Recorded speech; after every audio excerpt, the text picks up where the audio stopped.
Long before the Navajo knew the shape of the sky or the names of the stars, there was only the great hush of water and wind moving together over a land still learning how to be land. In that hush, a boy named Yolkai, he who moves like lightning, grew restless. Not with mischief, not with hunger, but with a quiet ache in his chest that said, "Something's missing." His grandmother noticed. She'd noticed everything since he was born under a storm so loud the cradle board trembled.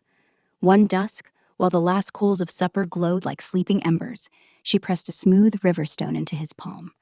"Listen," she whispered. "The river's calling you by your secret name." Yolkai didn't ask how she knew. He only waited until the moon climbed high and silvered every cottonwood leaf. Then he slipped from camp with nothing but a knife, a water skin, and that stone, warm as a heartbeat. Down the canyon he went, boots silent on red dust, until the river widened into something ancient dark, deliberate, patient. He knelt at the bank where reeds whispered in a tongue he half understood.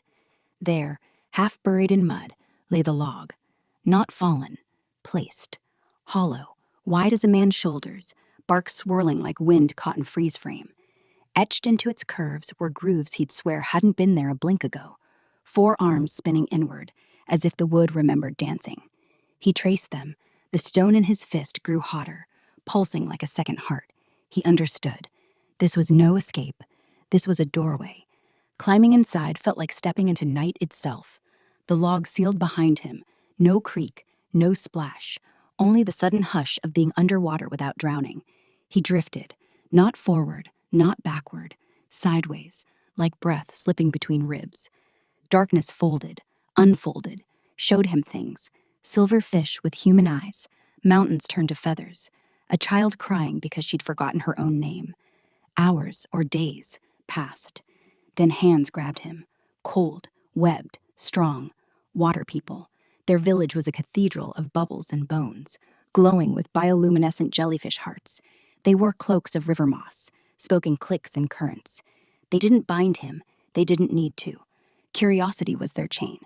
Down spiraling tunnels of coral and silt they dragged him, past gardens of water lilies, taller than trees. At the center throne sat the frog. Not small, not green, not even frog-shaped exactly, just frogness given form. Slick skin, golden slits for eyes, a voice like stones skipping across still ponds. "You trespassed," it said. Not angry, just factual. Yolkai bowed. "I came for what was missing." Frog tilted its head. "Everything's missing until you stop running. Sit." He did. The water people circled, curious as crows. Frog began a lesson no tongue could hold. How water poisons when it forgets its life. How grief lodges like leeches. How fear is just cold water closing over your head. With each word, each croak, each splash, Yolkai's chest ached less. The stone in his pocket glowed faintly, matching Frog's eyes. But release wasn't free. "Show us your world first," Frog said. "Let us see what air tastes like when it isn't stolen from lungs." So they rose, through the log's mouth, into sunlight that felt sharp as knives. The water people gasped, actual bubbles, rising from mouths shaped like surprise. They touched grass, tasted berries, laughed at how wind tickled gills. One clung to Yolkai's braid, whispering, "I never want to sink again." But he knew they couldn't stay. Rivers need their children. Back they went, Frog's parting gift, 4 swirls carved deeper into the log. Medicine wheels, journey marks, reminders. "Take these," it croaked. "When your people get river sickness, fever from crossing, cramps from swallowing sorrow, paint them on your skin, your homes, your hearts. Turn with them until the hurt unwinds." The log spat him out at dawn. He lay gasping on shore, log dissolving into cedar-scented mist. Only the swirls remained, whirling, endless, alive. He carved them into sandstone, into drumheads, into the first loom his grandmother ever taught him to weave. Each pattern told the river's secret. You're never lost. You're just circling home.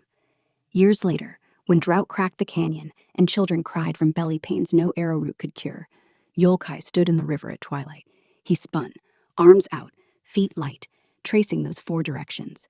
Dust devils rose, clouds parted, rain fell like frogs' laughter. People watched, then joined.